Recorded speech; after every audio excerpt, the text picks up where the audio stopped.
आप देख रहे हैं न्यूज तहतक खबर आप तक। जंक्शन रोड स्थित रामलीला मैदान में सीताहरण, रावण जटायु युद्ध और सबरी लीला का मंचन हुआ। श्री रामलीला कमेटी रजिस्टर्ड खुर्जा के तत्वाधान में आज सीताहरण रावण में जटायु का युद्ध, प्रभु श्री राम का जटायु से मिलन, जटायु को मोक्ष प्रदान करना एवं सबरी पर कृपा का सुंदर मंचन रामलीला मैदान खुर्जा में किया गया।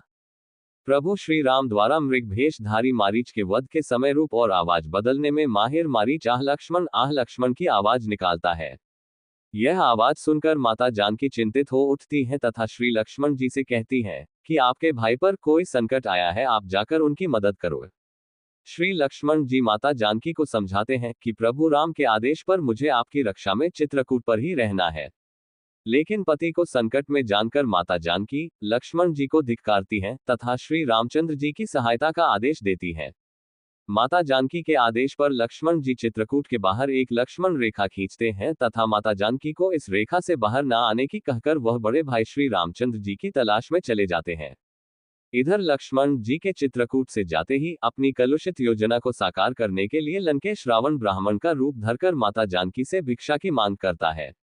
माता सीता साधारण ब्राह्मण जानकर उनको भिक्षा लेकर आती है तथा उन्हें भिक्षा देने का प्रयास करती है।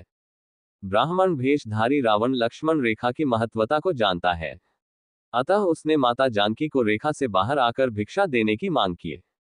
ब्राह्मण भेषधारी रावण की भावनाओं को न समझते हुए माता जानकी लक्ष्मण जी की रेखा न लंघने की बात को अनसुनी कर रेखा से बाहर आकर भिक्षा देती है। माता जानकी जैसे ही लक्ष्मण रेखा लांघती है, रावण उनका हरण कर लेता है तथा पुष्पक विमान में बैठाकर लंका की ओर चलता है। माता जानकी चीख पुकार करती हैं। उनकी चीख पुकार सुनकर श्री राम भक्त पक्षी राज जटायु रावण के विमान का रास्ता रोकने का प्रयास करता है, जिससे रावण क्रोधित हो जाता है तथा जटायु पर वार कर उनके पंख काट देता है। वृद्ध जटायु घायल अवस्था में फड़फड़ा कर नीचे गिर जाता है। इधर मारीच को मारकर वन में लौट रहे प्रभु श्री राम तथा प्रभु राम की तलाश में लक्ष्मण जी का मिलन होता है। ये देखकर प्रभु श्री राम चौंक जाते हैं तथा अनिष्ट की आशंका से भाई लक्ष्मण के साथ शीघ्रता से वापस अपनी कुटिया पर आते हैं।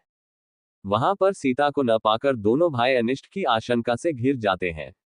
माता जानकी की तलाश में श्री रामचंद्र जी अपने अनुज लक्ष्मण के साथ वनों में घूमते हैं तथा जंगल निवासियों के साथ साथ जीव जंतुओं से भी माता जानकी के बारे में पूछते हैं।